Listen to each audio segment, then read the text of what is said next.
Hi, welcome to Clutter Bravado.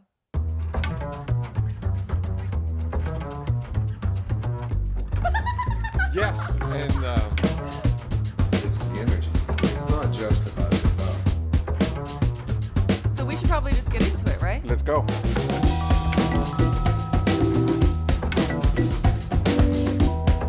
Good afternoon, Laurent. Hello, Elyse. How are you? I'm good. I'm good. Yeah. Yeah. We have had quite a weekend and a week, really. Yeah. Yeah. How have you been feeling? You doing all right? Yeah, no, last week was, all right, a little too busy because it took me out of my, out of my routine. You have your routine, yeah. But it was really fun. Tuesday night we went to a really cool showroom on Wilshire. Eco Outdoor. Yeah, Eco Outdoor. I thought that was great. We went and listened to a panel on rebuilding the Palisades and Altadena, moderated by Geddes. And that was... moderated by Geddes Helinskas, who is an incredible architect. Also, he did such an incredible job hosting that panel. It was really fun. I was actually really impressed by that. He had a great presentation at the beginning, and also Eco Outdoor, that showroom is really lovely. Yeah. Yeah. I was impressed. Yeah. Wednesday was the event at the PDC, which was, I thought, well attended. Fall market this year, there yeah. were a lot of people there, and it was actually really encouraging because the last few times that we've been to the PDC, it kind of feels a little bit light, but this one was actually there was bustling. good energy. I don't know, there was something cool. I don't know. I don't know how to describe it other than that. But we saw, a few cool. We listened to a few cool panels. We saw a lot of people. Chloe, my daughter, and Alice came to town, so that I got to hang out with them as well over the course of the weekend. So that was another neat thing. And then Friday night, you missed it because you were teaching yoga, but you missed a lot of it. But there was this art walk on Melrose, so between La Brea and Highland, where all the stores are, Gallery Half, Lawson Fanning, Osler Bureaus, and I went there, and that was great. Yeah. Super cool energy. The weather was absolutely beautiful. I got there late, Yeah. but I did get there, and I was able to see the new studio that was opened up for Lawson Fanning. Yep. They are now in the space that's like right next to where they've already existed. So cool. Yeah. Really, really great stuff. And there were a couple other, I feel like it sort of like wandered around a little bit. Yeah, we went to that store, Meg Turner. I think she's doing well. It's like very, very nice. The Window, who I've known forever, their store was cool. It was fun. Yeah. Nice. So overall, that was very fun. I like opportunities like that where people really open their doors and are really encouraging, even not just designers either. That was the other thing. I saw a lot of artists. I saw a lot of just people that wanted to check it out. And sometimes those spaces can feel a little bit closed off, like they're only specifically for designers, or maybe they don't have a lot of foot traffic. But opening it up to foot traffic, I think, has a pretty solid benefit. People get to really see what you're doing in there. Yeah. And I think it was... I mentioned that it made me almost want to reopen up a store because there was really a good energy. Then I was like, I calmed myself down. I was like, no. Do you miss having a store sometimes, though? Do I? Yeah, there's a little bit of creativity that goes into having, a store where you have to make it fresh, but, I did that for a really long time, and I think it's time for other people to get excited. I don't... Like me? Yeah, exactly. Great. I don't think I would get excited about opening up a store again. Having said that, you know what? I don't know. I was talking to Meg Turner, and she's all excited, and she has her pillows, and it's like she's figuring it out. And the Window, it feels like they were having fun. They have a good eye. They have a quirky eye, but it's kind of fun. So good for them, and that was exciting. Yeah. What about you? What about me? I feel like I didn't have a weekend at all. I was really just going and going. But one thing you didn't mention was that you and I went to a dinner party with JB, John Brand. Yeah. On Saturday. Saturday. And that, he talked about his house on the episode where where he was our guest, and he talked about the story behind how he found the home and how they decided to move in. And being in that home, oof, I understand top to bottom why he needed to be in that space. I love that house. I love that house. My favorite thing about it is that it feels like it has so many fingerprints of everyone who lived in it before. Like the woman who lived in it beforehand, the house was built in 1954, and she raised 3 kids in that house. And you can feel that kids lived there. You can feel that there was a family that was there. Yeah, it's a happy place. Huh? It is a really happy, it's a beautiful home. It has such an incredible energy. Wood paneling. I love wood paneling. I'm such a sucker for like a 1950s home, you know? Right. My parents currently live in a 1950s ranch house, and there are certain things that are staples of that. You know, you have the formal living room, and you have the den where everyone actually hangs out. There's usually like a little bit of a built-in bar moment there, and they have an incredible built-in bar in their den. I loved that space. And my favorite thing about it is that each room is a room with a door. I love rooms. I love rooms with doors. And that felt, I mean, because it was how many of us? Like 6 or 8? It was 8 of us, right? 8 or of 10, us. no? I think maybe 10. Oh gosh, was it really? 2, 4, 6, 8, 10. It felt like such an intimate group of people. And getting to move from the living room to the dining area, then to the den, and then a few of us like went outside and hung out in like the little, is it a lanai? Is that what they call it? Anyway, the back patio. Beautiful. I mean, it was a wonderful evening. I had such an incredible time. The food was incredible. And I just can't thank JB enough for the invitation. I felt really, really special there. They're a special couple. But I do need to segue into our interview today because it's a big one. Since this is our first episode of our second year of the podcast. True. I wanted to, we invited my dear friend, Ari Tibi. So Ari Tibi is our guest today. She is a multi-hyphenate artist. And I wanted to have a multi-hyphenate artist on because that's what I am. We have a lot of designers on. You're a designer.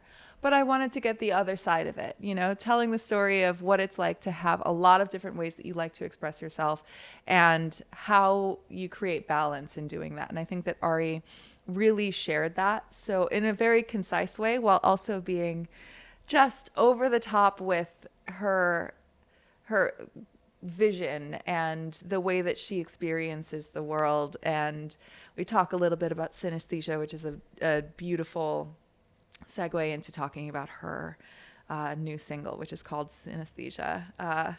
And yeah, she's a really, really special artist, a really special person in my life. And I was really grateful to have her on. And you've met her a few times before too. Yeah, no, I'm very fond of Ari.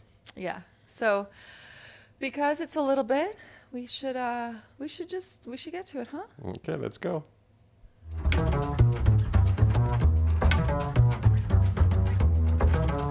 Hi, this is Elyse from Clutter Bravado podcast. Clutter Bravado is an independent podcast, and as any independent artist will tell you, getting off the ground is a little challenging. If you like what you're hearing, please like, comment, share, subscribe, support us in any way that you can on the platform where you're listening. And follow us on Instagram at Clutter Bravado for exclusive clips, events, and giveaways. We quite literally could not do this without your continued support. So from the bottom of our hearts, thank you so much for listening. Tell your friends, and please follow and subscribe so that you can be the first to have access to our latest episodes. Now, back to the show.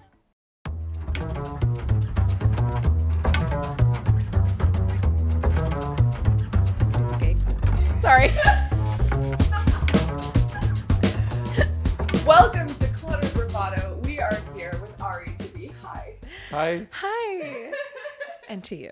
There's a lot of giggling happening before and around our recording today. So something you should know if you are listening to this is that Ari and I Meditate. are dear friends. We are. And so there will be some giggling today. Yeah. It's going to happen. It's going to happen. Naturally. So to introduce you, where do I start? Okay, so Ari Tibi, yes, music journalist, writer, actor, musician, incredible musician. There's so many more. Give me more.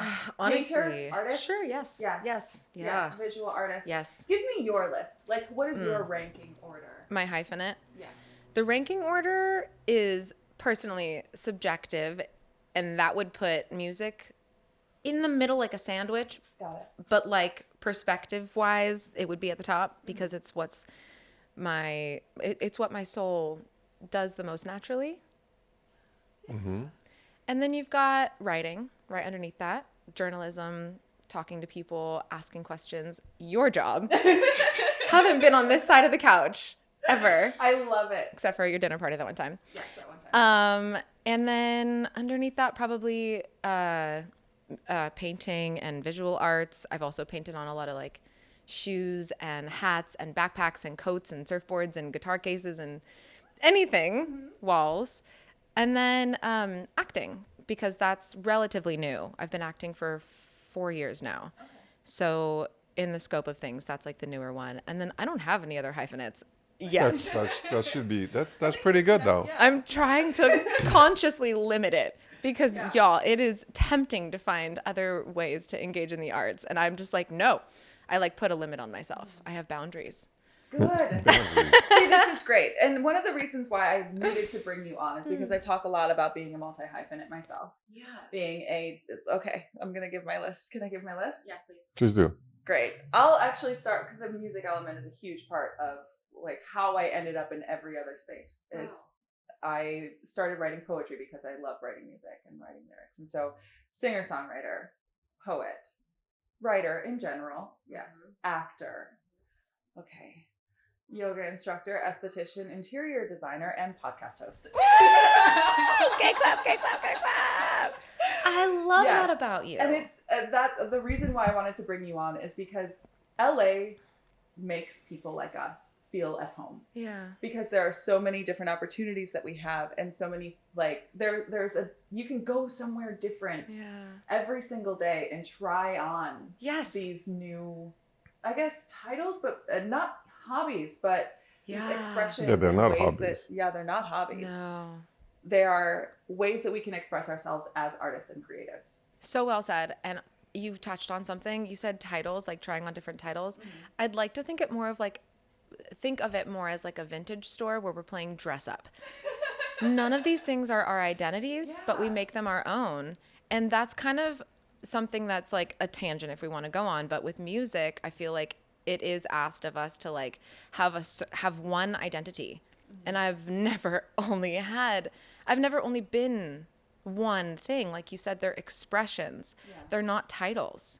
And I think that's so important that's why LA is so beautiful, because it's like a big playground for people like us who just want to express and make art for the sake of making art, not for the title of it or like saying that this is all of me or all I'll ever do. Mm-hmm. Do you know what I mean? Yeah, absolutely. I know what you mean. And it's also, there's this sort of fallacy of chasing fame when it comes to being a creative. I know that for me personally, and I think that you also sort of find this as well, that the doing of it is really valuable, but there's also, I'd love an audience there. Are you a Leo? What? I'm a Libra. I know. Naturally. You must have Leo in your chart. Somewhere, maybe. But honestly, no, like potentially. Wait, what's your sign? I'm a double Leo Virgo moon. Oh, wow. I have. I've never heard anything that made more sense than that. Okay. Yeah, that's totally fair. I'm completely lost. I'm Bonjour. like a Gemini, and that's all I know. And just because I was born on the 21st, I don't know what it means. June? 21st. Solstice. My father, as we know, is French, and he's a June Gemini. Oh, so he must be so... Well, I met him. He's cool. An artist fantastic, as well. and he loves you too. And he's an artist. He's a multi-hyphenate for sure. He's like taking an improv class right now. Yeah. No way. Yes! That's awesome. Oh my God, I got to put you in the same room again. That is so good. But no, French people tend to be Geminis. Yeah, we're just... Totally. Let it be known. Yeah. No, I love astrology. I think it just says so much. And I like looking to the stars to be like, why is my day so hard? So I think wanting to be seen, it's not, ego can get involved in that space of wanting to be seen, and we can take things personally and we can make it our identity, and we can make it all personal and about us, right? But it's not.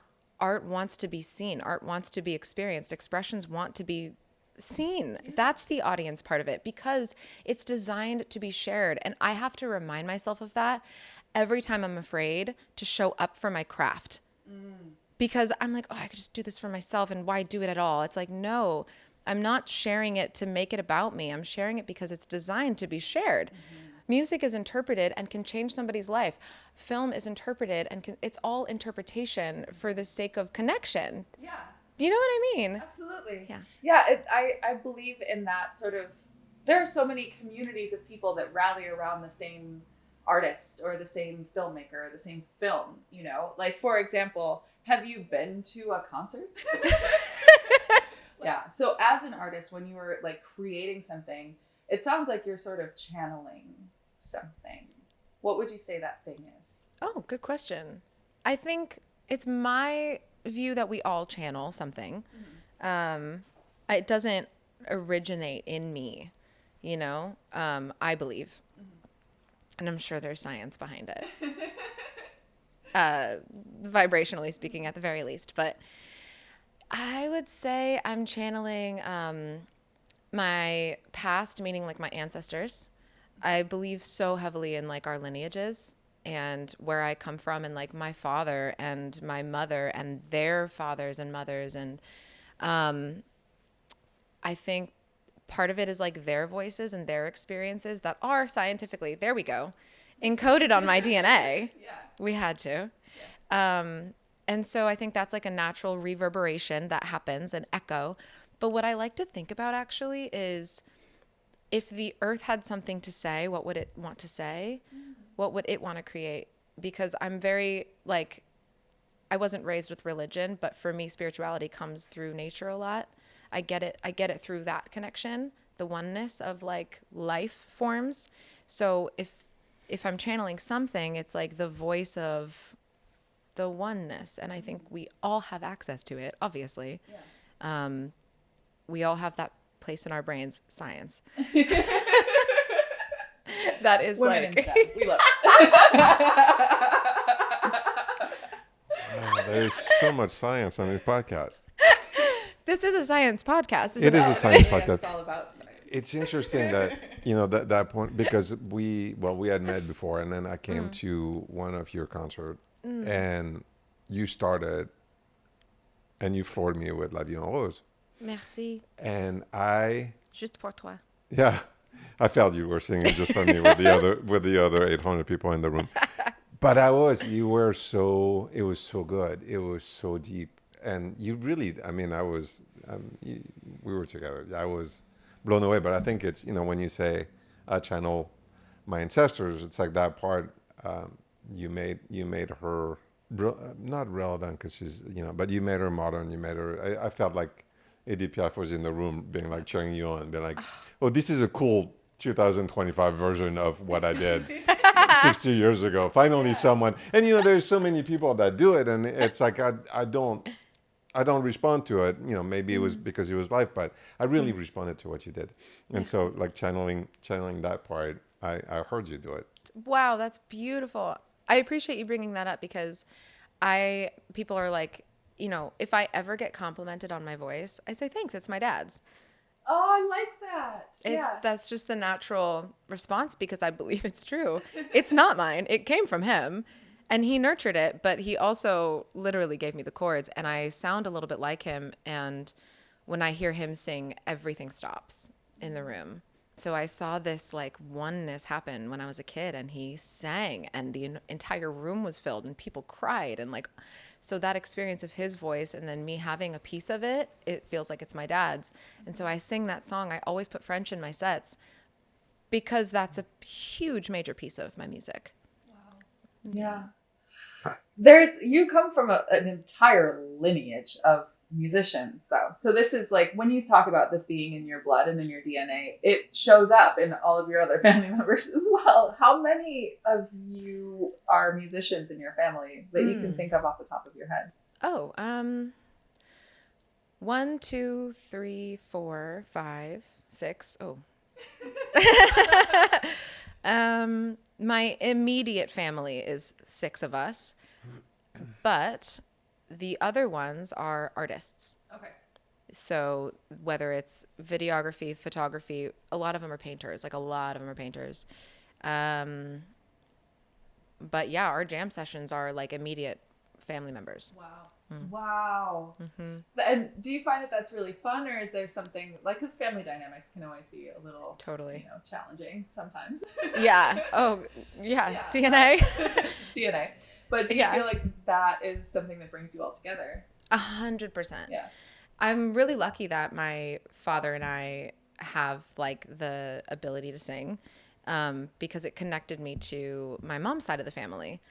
So it was like this like little thread, and I got lucky in the sense that it's everybody's language, not just one side of the family. It was like everybody's language to communicate musically. So every Sunday we would obviously get together and hang out and have dinner, and then immediately, like even like in the middle of dinner, we would move into the music room and start playing with like food in our mouths, and like like music was just a piece of all of us. We were always singing, we were always making up songs, we were always performing for the adults.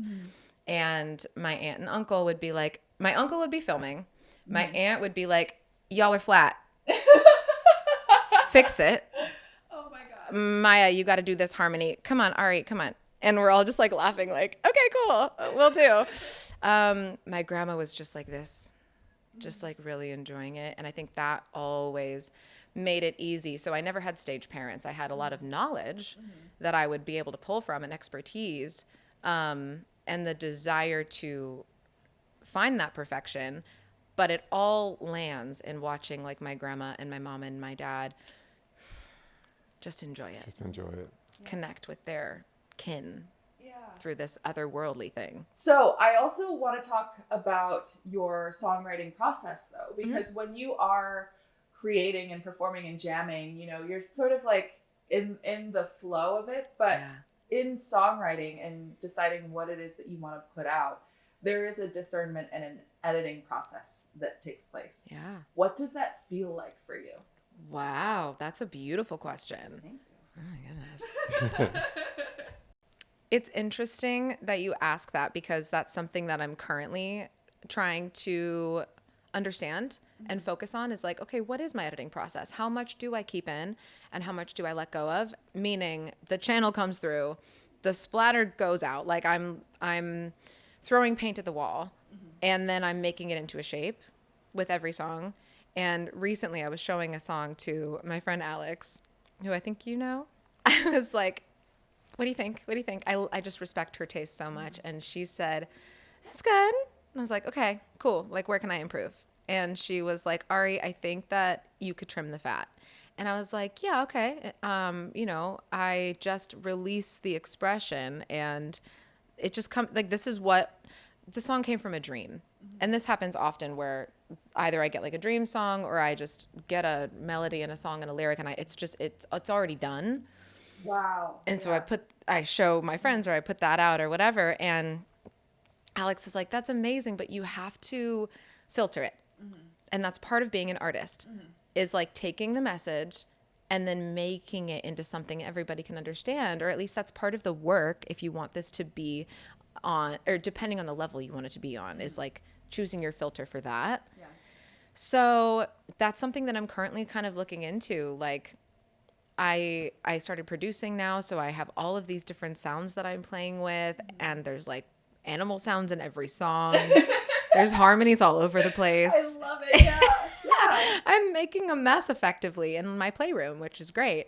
But if I want to show anybody, and I want them to digest it for themselves, I have to like find the filters. So to answer your question, I don't know. So it's a work in progress. Yeah. It's funny that it's every artist. Yeah. I mean, even for, to relate to what the designers that we've had, and even in interiors, where you have to hit it. You know, Yeah. you can't throw a bunch of stuff and a bunch of pillows and a bunch of colors, and you have to hit it Yeah. so that your vision becomes clear. Yeah. You have the same thing internally. Yes. Okay. So this morning, I was working on a second verse of a song in my head, like as I'm walking the dog, as I'm getting ready. That's like prime time for me to work on something because my mind's just always going and I'm not too focused. And I was trying to find the words for what I wanted to say. So this is kind of what ends up happening. If I do have an answer for it, it's like I find what I want to say. Okay, I want to say, you know, my heart was broken because of XYZ. Like I really hone in on the message and I don't try to say it poetically. And then from there, I refine it into something that's poetic and makes sense. And I just keep working at it and chiseling at it until I finally get the fucking beautiful metaphor. And I'm like, there it is. There it is. And so that happened this morning with like a verse that I wanted to say. Can I give like an example? Yeah, Of course. absolutely. Okay, so I feel like being in love is like, or having a relationship is like having a necklace around your neck. It's very close to your heart. It's something that you both share. Maybe they gave it to you or they have one, right? And it's close to your heart and you share it. And over time, if you don't take care of the thing, the silver will rust. And then all of a sudden it's a little bit heavier and it's maybe making your skin feel itchy. And it's like now where there once was this beautiful shiny thing is like a little bit of a sore. And I was trying to say that.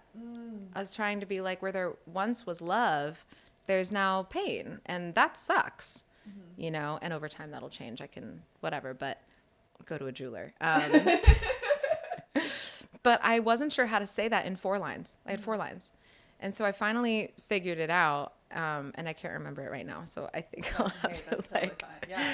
pause and tell you later. But I finally got it into like 2 lines, and that is the process, you know, saying what you want to say without saying too much. Words are really important, you know? Yeah, my songwriting process, this is we're very similar in this. So I write music on the piano. And what I would do is I would come to the piano with a feeling. I don't know what this feeling is. I'm uncomfortable or I'm like longing or passionate or whatever it is. I sit at the piano and I find a chord that sounds like that like truly in the real definition of the word resonates with that feeling. Yeah. And I sort of play with it. I'll get a phrase in my head and I'm like, oh, that phrase, like that's the story that I want to tell, or that's where I want to land. And I would sort of like mumble with it, figure out the structure of like how I wanted the verse to sound, what the chorus, like where the chorus is going to be, maybe find like one little phrase or a word that I'm playing with. And then I get up, I step away from the piano and I make food. Wow. Yeah. And then it's in my head. Yes. And so as I'm like cutting onions or something, Yes. then I'm like, Yes. You start crying. and then something. Oh. That too. Like something will pop in. I'm like, ooh, does that fit? And then I'll like jump back to the piano, play it again. Does it fit with the phrasing? Like, yes, it does. Okay, so ooh, this is real. And like, it'll just like the more I repeat it, the more something like makes more sense. Yes. And the other thing is, and I want to ask you about this, as you listen to things that you've already released or that you've already recorded that you've written maybe like 5 years ago, when you listen to or perform them now, what is it that, or like, do you have an example of something that evolved? So the way you recorded it, the way you put it out, that now you're like, actually, if I had sat with it a little bit longer, it would have been like this, but now I get to perform it that way. Yeah, that's a very good question. I have this song called Shelter, and I wrote it about getting sober. It's suggested that you have a higher power when you get sober. And I didn't understand that because I didn't think that this higher power would actually connect with me. You know, even if I knew it was there, did it care about me at all? So someone, I think my sponsor might have said, write a letter to that higher power. So I wrote the song as a letter to my higher power, and it ended up being the reverse. Like I started as if I was going to write to it, but it ended up writing to me. Wow. And the entire song is like a message that I felt like I received. And it was like saying like, you are precious, you're beautiful, and it's all going to be okay. And I got you. If you need space, like I'm here for that extra space that you don't know if you have yet. And, a couple weeks later, the pandemic hit and I had to move in with my grandma. And I sheltered in place with my grandma and I sang it to her every night. And when she passed away, I realized she had been my shelter. She had been this higher thing other than my own thinking. She was my focus. She was the thing that was directing my thinking, and that it was love. Wow. Love was what was directing my thinking the whole time. So I immediately recorded the song. I put her voice at the top of the track. And because it was so fresh and so personal and so emotional for me to record that song, I want to say, listening back now, it's a little bit shy. It's a little rigid. It's a little try hard. It's a little staying at the piano when you should be cutting onions and letting your artist do its thing without you logically and getting involved. So 5 years later, if I were to record the song, I would come from it from that place, not trying, not getting my left brain involved in the notes or the anything, and letting the soul appear. I always say before I walk into a room, like, God, you go first, like your words, my mouth. And I just try to bring anything that is not my own thinking into important spaces, like recording a song, or doing a podcast. I want to talk to you about performing. Cool. And what that's like for you.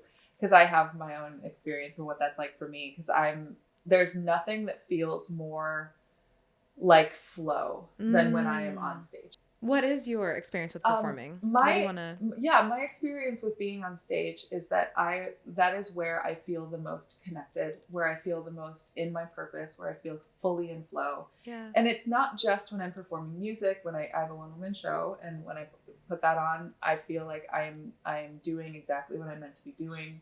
But it's also when we did the podcast in front of a crowd in San Francisco.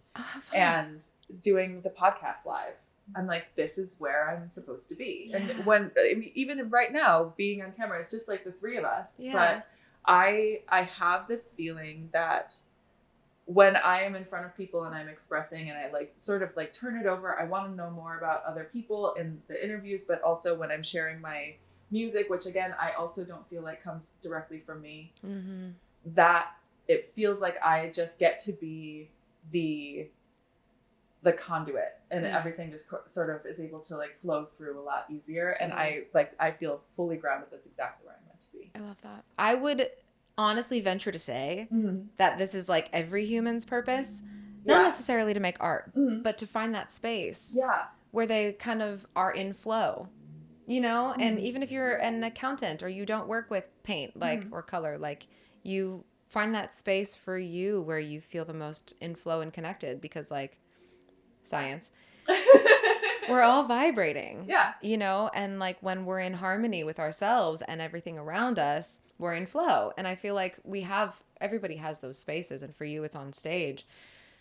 For me, I think it's also on stage. As long as I don't get in the way. But it's like the space you get into when you're cutting onions.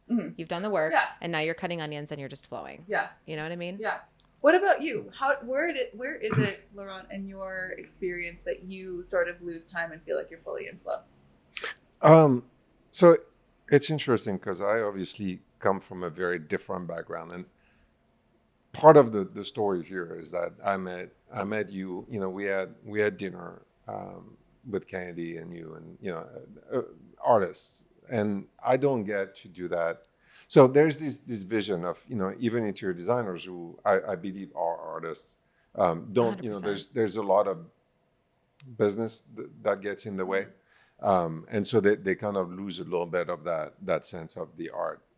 As an antique dealer, for example, and discovering furniture or lighting or imagining what, a piece, there's a part of it that was artful, but you kind of forget about it. You see it through the business lens, and you become this business person and forget a little bit about the art. And I think that going, because thanks to you, going to more art exhibit or listening to you brought me back to where's my art? Where am I an artist? Where am I a creative?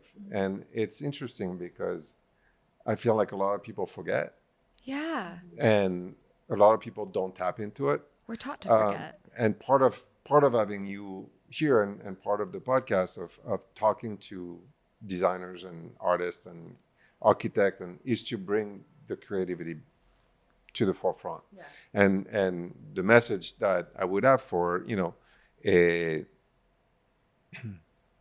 young man like me, who's working, and he's dealing with emails and all that stuff, is to tap into that creativity. Because now the question is, do we all have it, or is it just the artist who has it, or you know what I mean? And that, I think that our society has not promoted that part. 100%.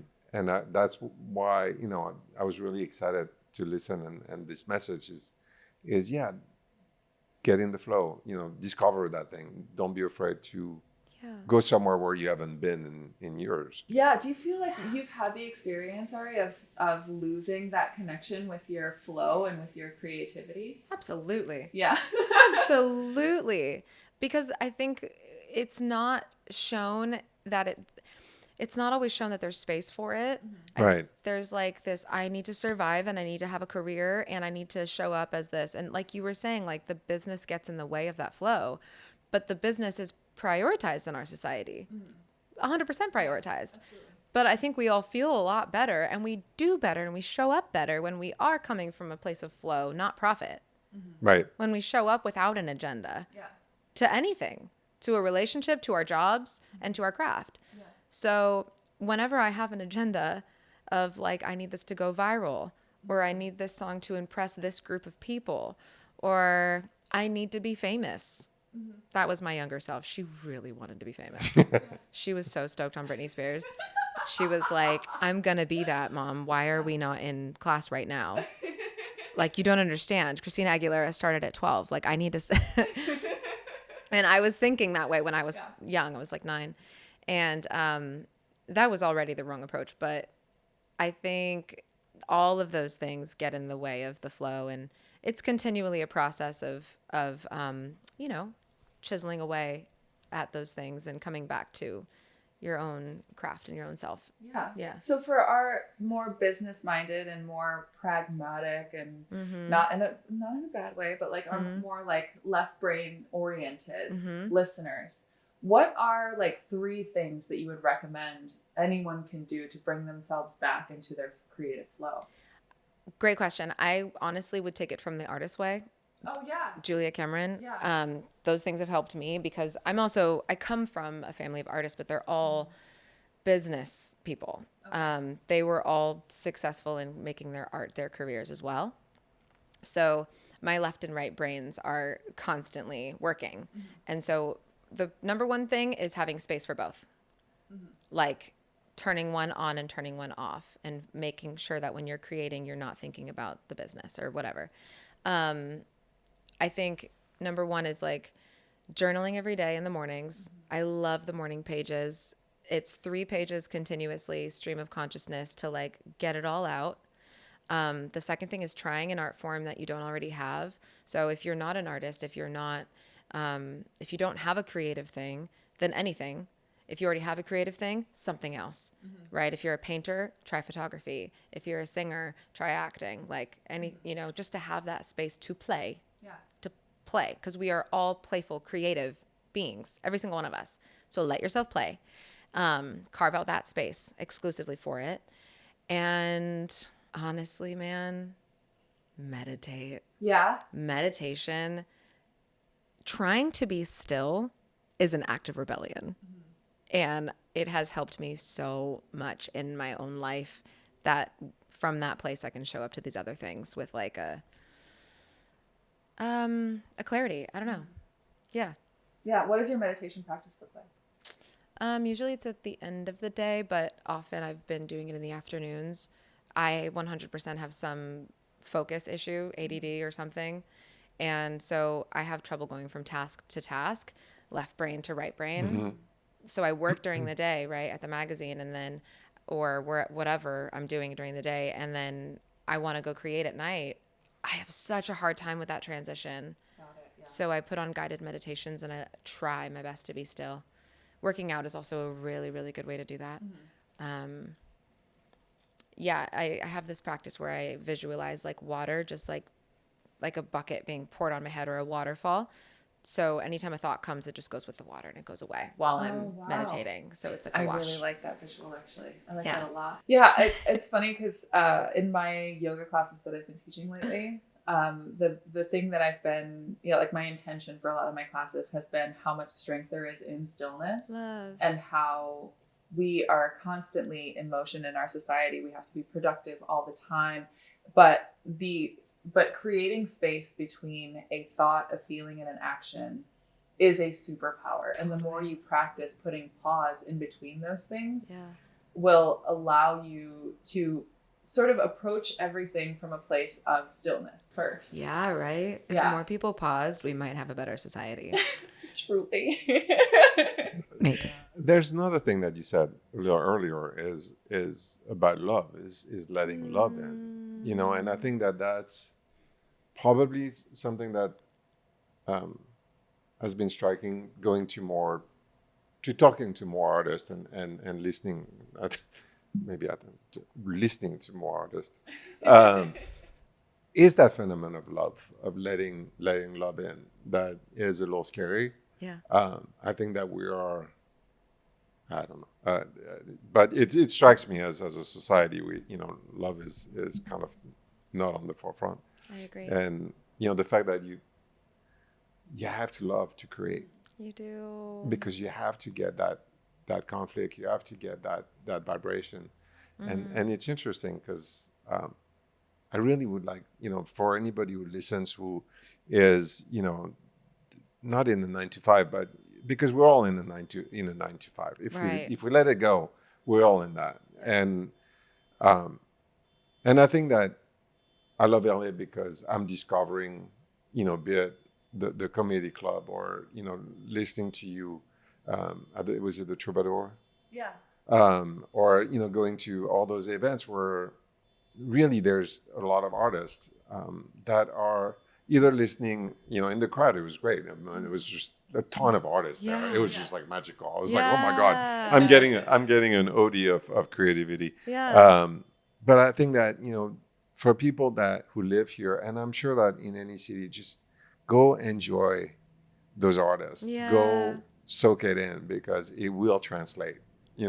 I think listening or going to an art gallery. I mean, it's like going to, and go talk to the painter, go talk to the sculptor, go talk to the fashion, designer, go talk to them. Yeah. Don't be afraid and get that juice flowing in our society. Yeah, I think also that we have this idea that we do have to, like what you were talking about, which I totally agree, that going out and experiencing art is really important, but especially in today's day and age, like we have, yes, technology in our hands, so like we can bring things in, but I want to talk to you about how you bring art into your home and into your lifestyle.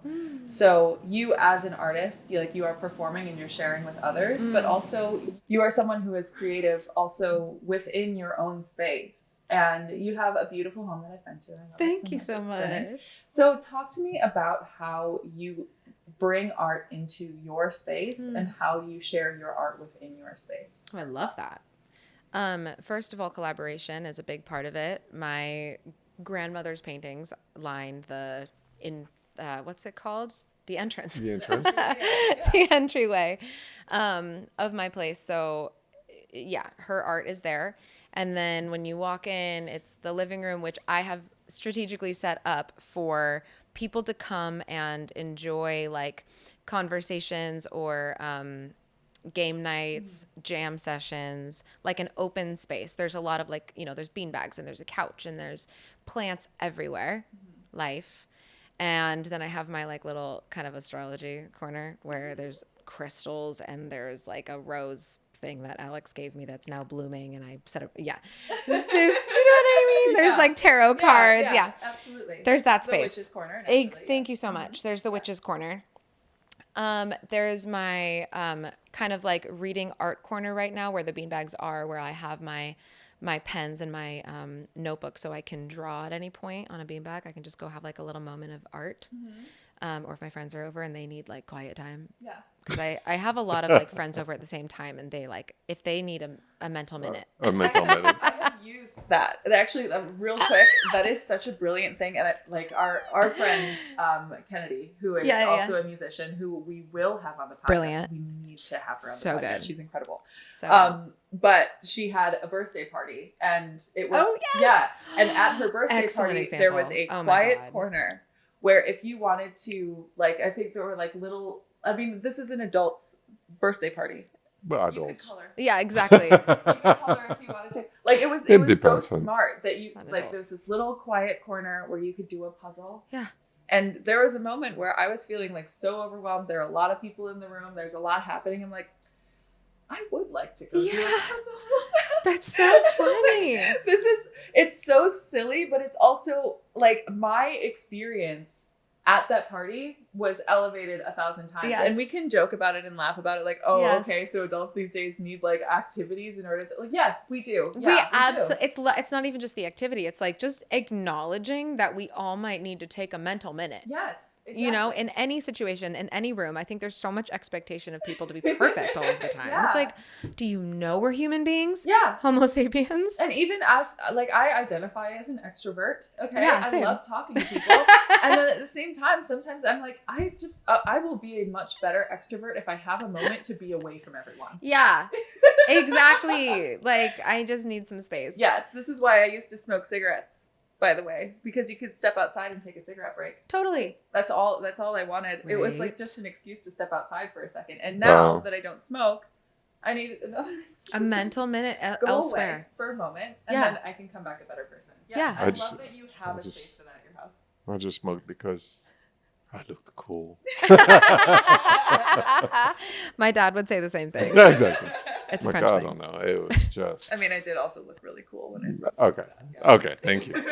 You look cool, but it's not always the healthiest mental activity.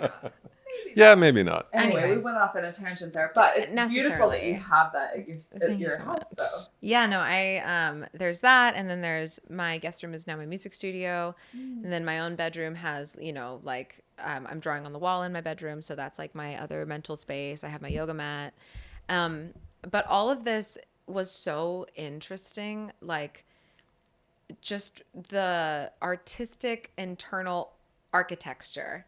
Okay, Oh, great. oh, I thought Artistic. it was alliteration. It's not. No, artistic internal architecture. Yes. I love that. What I mean by that is when I first moved into this space before I had a roommate, and I've had roommates come and go, but and there's always a guest couch. There's always like I have a pull out. My door is open policy. There's always room for you. But when it was just me and I first moved into this space, it was so big and bright, and the windows were, I just felt like I could expand. And as a multi-hyphenate, it's sometimes really hard for me to take up space in all of my expressions even mentally understand that I'm all of these things. I'm not just one at a time. I'm all of these things always. And letting myself spill out into my space physically, literally, architecturally. What's the design word for that? All of Spatially. Oh, spatially. Yeah. Was actually transformative mentally. Does that make sense? Yeah. Yeah, absolutely. You create space for yourself, Mm-hmm. all the parts of yourself, Yeah. in all the rooms in your home. Yes, like my ring Yeah. light has a space. Yeah. My self-tape has a space Yeah. that I actually need to start getting bigger. Ooh. I know. Yeah. I set up a These space things here there. actually because all the times when I'm getting a self-tape audition, I'm always here. I don't know how it works out this way. I don't so know, but you get an Yeah. email. It's like I I know. got to do a self tape. I'm It's like, like, where's again. the white wall? I gotta do it right now. So there's like art on every wall in here. So there's like a separate like back area that's like Okay. nobody goes into. Yeah. That I'm like I've cleared out everything in that room and I just set up my light, and so I'm like tripod so I can get Love. that done back there. Yeah. Actors need that. We need We a space in the home do. so that we can do our own self tapes at home, so that we can knock it out 100%. whenever we get it. Exactly. You got to feel comfortable in your space, Yeah. you know? Yeah. So that's that. We've talked to a lot of designers about how they work with their clients and the way that their clients live in the home. And I want to ask more of them. Right. They've dealt with like more like multi-hyphenate like artists and creative people. Because a lot of times you have many people living in the home. So you have like the, couple and their kids. Right. And each person, like there's something that each person needs. And I know that there are a few people that were talking about making more room for technology or creating less room for technology or more specific areas for technology too. Yes. What is your relationship with technology with your art? Good question. Yeah. I watch a lot of TV. Okay. I fucking love it. I love it. I wasn't raised by actors, but I was always raised in front of a camera. So I think that was part of it, but I didn't start acting, like I said, until 4 years ago. And now, honestly, watching TV is my research. I'm obsessed. Because I don't just see the performer or the performance. I see everything that goes into it, like the behind the scenes. So that's technology for me in that way. When it comes to the digital aspect of things, I recently introduced producing for my own music.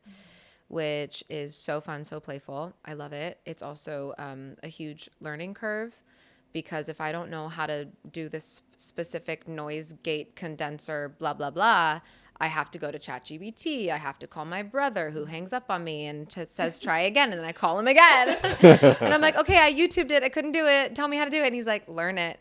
My brother has like forced me to use technology to teach myself, which I'm really grateful. Thank you, Jason. Because now I know how to do it. So climbing those ropes is interesting. I have to have a lot of patience with myself for that. And last but not least, and possibly most importantly, and this is a conversation I want to have with you guys, I'm really curious. The relationship to social media for me has been treacherous. I absolutely love it. And the other side of love is hate. Yeah. It all exists. Hate is just love looking for somewhere to go. And when Whoa. Whoa. it's the same thing. Yeah. It's passion. Yeah. It's creation, right? It's like it's connection, and social media is all of those things. And when you click like interested or not interested, you see more or less of that same thing. And I feel like the algorithm just mimics our minds. You see a thought come through and you're like interested, not interested, you'll see more or less of that thing. And so I feel like social media has become a reflection of my inner world. And so it's addictive because I want more or less of something and I can get it. I have access to it. So because social media is not just like a thing for me to enjoy and like entertain myself with, it is literally a business tool to get my music out there. I have such a complicated relationship with it. As a multi-hyphenate, I'm going to turn it on you. Yeah. Oh, great. As a multi-hyphenate, how do you package yourself on social media? Do you have accounts for each thing, or do you just choose one, or what does that look like for you? Great question. Clutter Bravado has its own Instagram. Right. My lash business has its own Instagram. Okay. But Elyse Just Elyse is a little bit of everything that I do. Yeah, I love that. What about you? Well, I only have music platforms. I've been acting and in journalism for so long. Journalism has been a 10-year adventure for me. And nobody really knows about it. I had no idea that you did that. I had no idea. No one knows. And no one knows about the commercials either, unless you like actually really follow me and you see me post every now and then when I get one. They have no idea that I'm auditioning daily, that I have an agent, that I've been in Facebook commercials. It's so, because the journalism and the commercials are just career, they're fun, they're income. My primary thing in the middle of my sandwich at the top of my thing is music, and I didn't want to confuse people. Yeah. And then recently I came out as an actor and I came out as a journalist recently. So I still don't know how to package that. I'm getting more into acting now, and I'm getting more into journalism now. So I don't know. I finally made an account for my journalism because I love the pieces that I've written, the conversations that I've had mean so much to me. So I finally started putting them online on Instagram, and then With my acting, I got no idea. I have no idea what to do. My agent, it works for them, who I am on there. So I'm like, cool, I'm going to keep doing me. If you see me on your TV, great. Like, I don't think I need And a you social will platform. really soon, right? Yes. This is what's great. Okay, I have to talk about this. Oh, it's made my day. We were going to have you on last week. Yes. And we didn't have you on last week. And that's because Why not, Elyse? the week before, you and I were at the same audition and you booked it.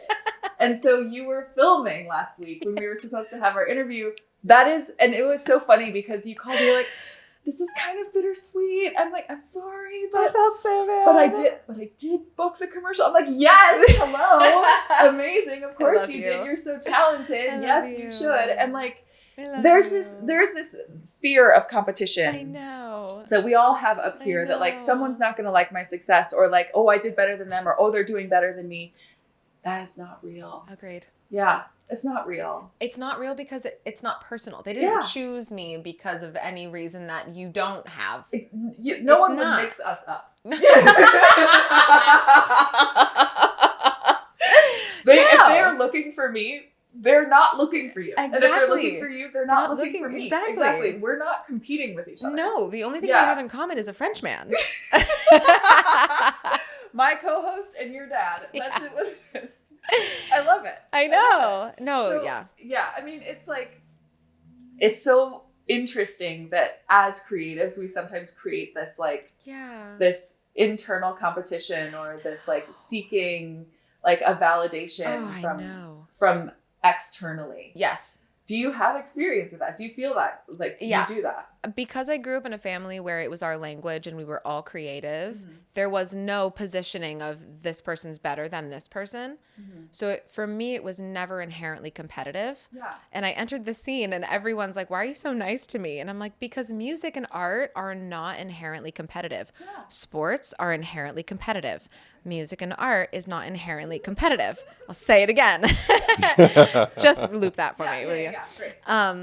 And I always say, like, I was working with this young artist on the weekend and she's amazing. And she was genuinely like, why are you being so kind? And like, why are you giving me your contacts? And I was like, because they're not mine and why not? And we should all be creating together. And it just makes sense to work with people that are like-minded and all these things. And honestly, as a young artist, like, I guess 20 years ago now, when I first started, I was also baffled because I noticed a lot of people gatekeeping, Mm-hmm. and that comes from competition, Mm-hmm. which it's not. Yeah. If they're looking for me, they're not Yeah. looking for you, and Yeah, vice versa. So exactly. anyway, I just think, yeah, we should all be working together and sharing resources. Mm-hmm. What is that saying? If you want to go fast, go alone. If you want to go far, go together. Right. Oh yeah, I like that. I was thinking of the rising tide raises all ships or whatever that thing is, but yeah. I love that. There's just space Yeah. for everyone. Yeah, absolutely. Absolutely. We all have fingerprints. Like, we're all different. There's space for anyway. Yeah. And I think that that's so true on a broader scale so for example, living in LA and having this community that we have and, bringing all those people together and making sure that I went to the art walk. You couldn't come on Melrose, and it was fun. It was all those stores, all those people out. It was a beautiful day. Tons of exchange, people getting better, ideas exchanged. The dinner that we had here with all as artists and singers and musicians and all working together makes you better artists. Yeah, 100%. And I think that's a magical thing that we can have as a community. Yeah, and they say too that it's lonely at the top, and I fully believe that like if you become so successful by yourself, who are you gonna hang out with? Who are you going to celebrate Yeah, no, with? yeah. Bring everybody What's up. with you. Like I agree. came up here and I made it up here. I can help you from up here. You know what I mean? Like, Totally. and I feel like one thing that's really beautiful about our group of friends too is that we are all doing that with each other all Yeah. the time. Like we're involving each other in Right. whatever it is All the that we're working on. time. And I love that. Like there's something that's really, really beautiful about that. And I see that a lot in the design industry in LA too. Like Yeah, the there's a designers bit. that we've had on here, we talk about that quite a bit, that there's this beautiful network of designers that are like, as they're sharing contacts with each other, like if one person is going out for a certain client and they find out that somebody else is looking at that same client, they're going to talk to each other and figure out do you like what is it that you feel like you can bring, and like, is there something that I can do to help you? Maybe we can work on this together. There's so much collaboration that's happening all the time. Wow. And yeah, when you set aside the idea that you have to be better than everyone else and you just do what you do and do it well, you'll find your community and you guys can raise each other up. I think Right. And I think that the more, you know, and I'm doing the competition, so the more activity, I guess, there is in a field, be it art or music or, you know, acting or design, you know, whatever you want to choose. And I think that in some respect, you can even push it to, you know, maybe finance or, you know, or in the Bay Area with their, you know, the tech. The more activity there is, the bigger, the more successful people become, because it just grows. It's, you know, and it's just when you have competition that someone is trying to, you know, be the best, then that's how you start killing an industry. That's how you start killing creativity. And I think that, you know, and you probably see it in the Bay Area where, but I love the fact that here in LA and probably in California, we have communities that thrive. And that's, you know, giving a voice to those communities is cool. And we'll have Kennedy on soon, so that we give a bigger voice. She just released a song and she has visuals coming out this week. Yes. Oh, really? I'm so excited too. How fun. Yeah. She's so talented. So you just released a song as well. Tell me about your song. I did. I released a song called Synesthesia. I wrote it a couple months ago. It's the second song I released that I produced myself. Yeah. And it's so fun because my brother mixed it for me and he added a little bit of like feathery drums. My father has synesthesia. It must be a French thing. No, I don't. I have a lot of things, but I don't have that one. Thank you so much for clarifying. And so I grew up knowing that I had it too and what it was, but I also kind of had this idea that like everyone had it. You should probably explain a little bit, because I discovered it, you know, about 3 months ago. I've mentioned before on the show because I also have it. Oh yes, that's right. Yes. You share that. Yeah, so I've talked about that a little bit. But for anyone who hasn't listened to that one episode that we did a year ago, tell us what synesthesia is. Can you describe it? Yeah. Synesthesia is essentially when your wires get crossed. So you experience sound and taste at the same time. I don't have taste. I have sound and color. I also have sound and texture. And there's an amazing TED Talk on it if you want to find out more about it. But the essence of it is that your wires get crossed and you experience multiple senses at the same time. And I always thought everybody had it because we have metaphor, right? Like we associate things as human beings. But for me, that association is so strong that I can't listen to certain people talk, or I can't listen to certain songs. For a long time, I hated hi-hats. And my best friend is a drummer, and I was always telling her to like stop the crashes, like stop. Love you, Jess.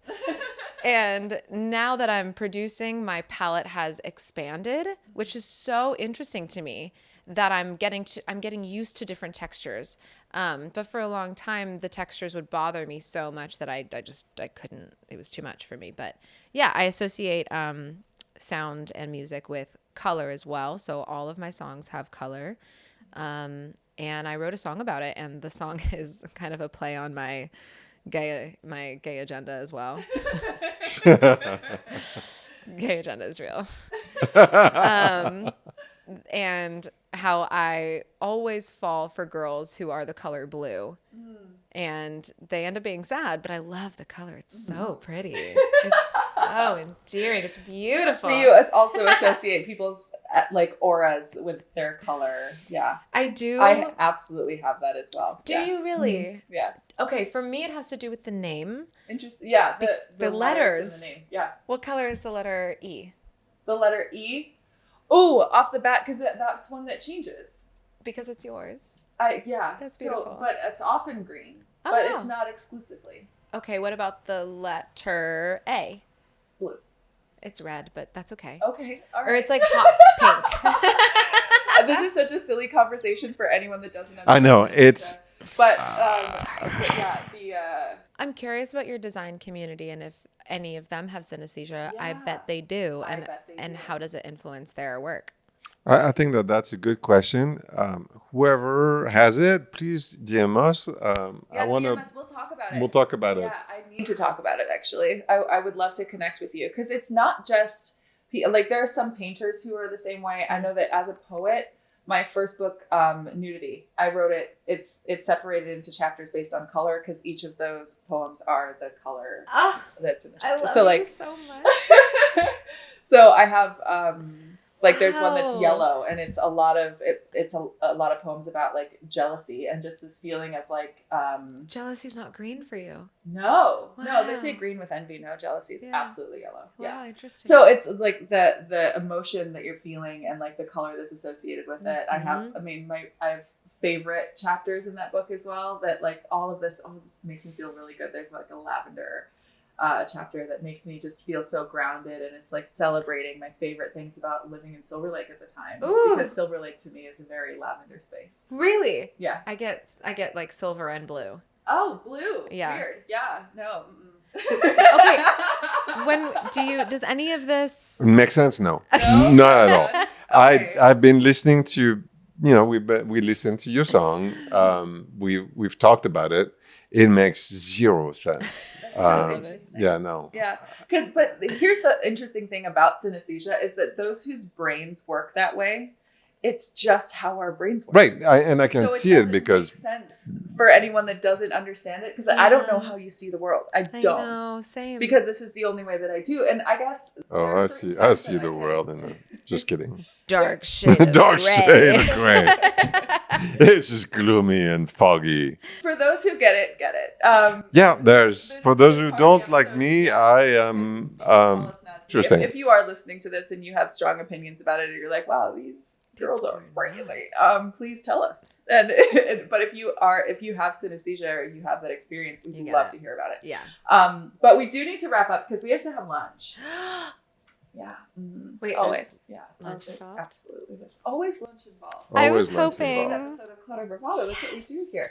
So we have 3 questions that we ask all of our guests, and I'm going to cater them a little bit more to you because we normally ask them of designers, but I'm going to get your take on it as a multi-hyphenate creative. So first, as everyone, what is the messiest place in your home? That's so good. Oh my god. My closet. Yeah, like bedroom Yes. closet. My bedroom closet. Okay. Yep. I have a lot of clothes. Mm-hmm. I have a lot of jewelry, and I wear all of it, and it's really everywhere. It's my organized chaos, Okay. Right. Got it. but it could be better. My Virgo moon is constantly like, I should organize that. Yeah, as a Virgo moon, it's your creative space, like your studio. Is that usually very organized? Oh, it's beautiful. okay. It's pristine. Got it. The closet in there, though. Cables everywhere. Naturally. I'm working on it. Okay, my second question for you is, what is your favorite space in your home? Aww, I love these questions. My studio. Yeah. Yeah, because I have my like ritual associated with the space. So like my candle here and my incense here and my speaker and another candle and my like MIDI and everything is just like where it should be for the ritual of creating, the ritual of connecting with myself and my craft. So I love my studio. Oh, yeah. And the window, I always open the window and I have a picture of Sammy, my friend who passed like 13 years ago now. Or yeah. She taught me guitar. She was a huge songwriting influence. She was my first girl crush. Wow. They never go away. Yeah, no, they don't. I have her I have her picture in the window as well. So yeah, the whole thing is just a gift. That room is a gift. Wow. Oh, that's delightful. Thank you. Okay. So the next question, I'm going to change a little bit. So I normally ask, what's the first thing you notice when you walk into a room? Okay. But do you just want to take that one? I want you to follow your gut. Okay. Okay. Because my question for you then is, What is the first thing that you notice when you walk out on stage? Oh. The first thing I notice is the audience, but it's more so a feeling. It's not like I'm like clocking it. I think as soon as I walk out on stage, I am aware of the feeling of the space, and it's so expansive, and it's love. And I think I get into the onion cutting space when I walk out there. So I'm not hyper aware of my surroundings at all. Everything just clicks into place. Okay. Also, I don't know if you know this because you haven't spent a lot of time on stage. Yeah, no, yeah, that's for sure. You can't see anybody. Yeah. You can maybe see a few faces in the front row. And if you're specifically hoping someone is there, you can usually see their silhouette. But yeah. Oh, I love that. Every time. Oh. But like if I'm looking for someone, I can almost always spot them if I look hard enough and I can just feel their energy and see their silhouette. I'm like, oh, that person is there. That's who I wanted to be here. Oh my God. But otherwise you can't see anybody. God, I love that so much. There's something about the energy of an audience, especially when you know that there are a few people there that you love. I think that's what not the people, but I notice the feeling. Yeah. That's the first thing I notice is the feeling of you walk out there and it's just everyone's together in this shared space to experience the same version of a feeling, the same vibration, and then they all interpret it differently. It's like, it's so powerful and uplifting. One very last thing that I'll say is that during the pandemic, the thing that I missed the most was the sound of a crowd. Wow. Absolutely. Yeah. It's making me reflect on my first show post-pandemic. And I got lucky enough to make it like a tour. I got to go on tour as a guitarist and backup singer and track, what do you call it? I ran the tracks. Okay, got it. Playback. Yeah. For a band called Dreamers, and we were playing like 300 to 500 cap venues, and the whole tour was just the first feeling back from the pandemic, and it was like over the course of it was amazing to have that be my exit of the pandemic tour with people who just like wanted to share music and do it live, and I got to rock out on stage and all of that. And I will say too, if you ever perform with in-ears, which we were, it changes your experience because you don't hear the audience. Oh. It's wild. So when you see stars on stage, take out their ear. It's so they can connect and hear you. Oh, that's beautiful. Because otherwise you're just seeing and feeling. But adding that extra sense is a different level. Yeah, that's a really interesting thing Especially for you, it brings you full of colors. Yeah, exactly. That's true. I still don't know Changes what that the means. spectrum. But so, one last question. For people who are not in the arts or have not, what do you recommend? And that could be a question for the both of you. And I think it's a question we should answer. What do you recommend people go see? My first thought is something collaborative. So go see the shows, go to the museums, go to these things. But honestly, I think like taking classes is maybe something that I want to start doing, like art classes, acting classes, music classes, so that if you're not in the arts, you're doing what art is meant really, I think, inherently to be is shared. Does that make sense? Yeah. Absolutely. That would be my recommendation, is something collaborative artistically. And in a more like specific note, go to Hotel Cafe. Oh. Go to Hotel Cafe. All right. Yeah. Hotel Cafe, you perform there all the time. Yeah. Yeah. And that's where my first ever performance was, actually. My first ever musical performance. Wow. Besides like when I was in high school. But like as an adult, when I came back to playing the piano again, Hotel Cafe was it. That was my first performance. It is so supportive of young new artists and people that are just like cutting their teeth in the industry. And it's also honestly a very collaborative place, because if you are an artist or you're considering something, maybe you play music but you've only ever done it for yourself, go there and start to talk to people and start to talk to other performers, because it's a really great place for young creatives to network. But if you're not in the arts at all and you want to be able to say like, I saw them before they were so-and-so, go to Hotel Cafe. Yeah. That and also School Night, which is going to be, I think they're moving it to Zebulon. I think the headline that I saw was. But School Night is great. That's where, I mean, like Billie Eilish performed at School Night before she blew up. Like Benson Boone was there. Like just all of these people that are now like household names got their start at School Night. So that's another thing that I would recommend music wise.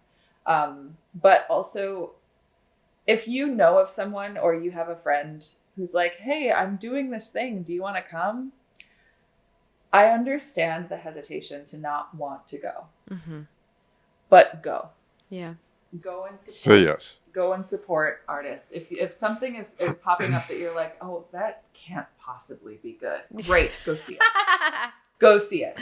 I agree. Yeah. I mean, I agree. Let go of the judgment of what you think something is going to be and have the experience first. Totally. And I think that you'll get a much better idea of what it is to be a creative and how much bravery it takes to put yourself out there. Right. Yeah. And honestly, you can go alone. It doesn't always have to be go alone. Right. Oh yeah, for sure. I love going to shows alone. I love doing stuff alone. Yes. It's the best. Same. You know? Right there with you. Yeah. Yeah. Okay, well, we do have to go to lunch, but Yay. you have to take some time to plug all of your stuff. Oh So my goodness. plug yourself. Okay. Where can we find you? Hi, Ari Tibi here. You can find me on all of the social medias. Please go listen to my new song, Synesthesia, on Spotify, Apple, iTunes, wherever you find and listen to music. And honestly, Synesthesia. Let me know what you think. I have another song coming out in the next month or so. Oh, nice. Yay. Yeah. And then also what magazine that you work for and like how can people find that? I'm glad you brought it up. So Ones to Watch is the publication I'm currently writing for, and they are also a platform that discovers artists. Yes. So Ones to Watch is a really great place to find new music. They also discovered, Billie Eilish, Tate McRae, Dua Lipa, all of these amazing creatives before they blew up. They're kind of known for having their finger on the pulse and working there behind the scenes. I can say that is true. It's an amazing team of creatives. I'm so excited to be writing for them and working with them. And they have a lot of stuff. We have a lot of stuff coming out next year to look out for. Neat. Showcases and things like that. So that's Ones to Watch. And then also I have a commercial coming out next week. I'm so excited about it. Yes. Yes. It's very fun. I play a tattoo artist and more will be revealed. Yes. Oh my gosh. I'm so excited to see it. And as soon as I see it, we're going to share it on the Clutter Bravado page for sure. That's going on me. Yay. Oh my God. I love it. Thank you. Yes. Thank you so much, Ari, for taking time out of your Merci. afternoon and for Merci rescheduling. beaucoup. Oh my God. Third time's a charm. Third time is a charm. Perfect. Yeah. All right. Thank I love you so both dearly. much. Thanks. Thanks, Harry.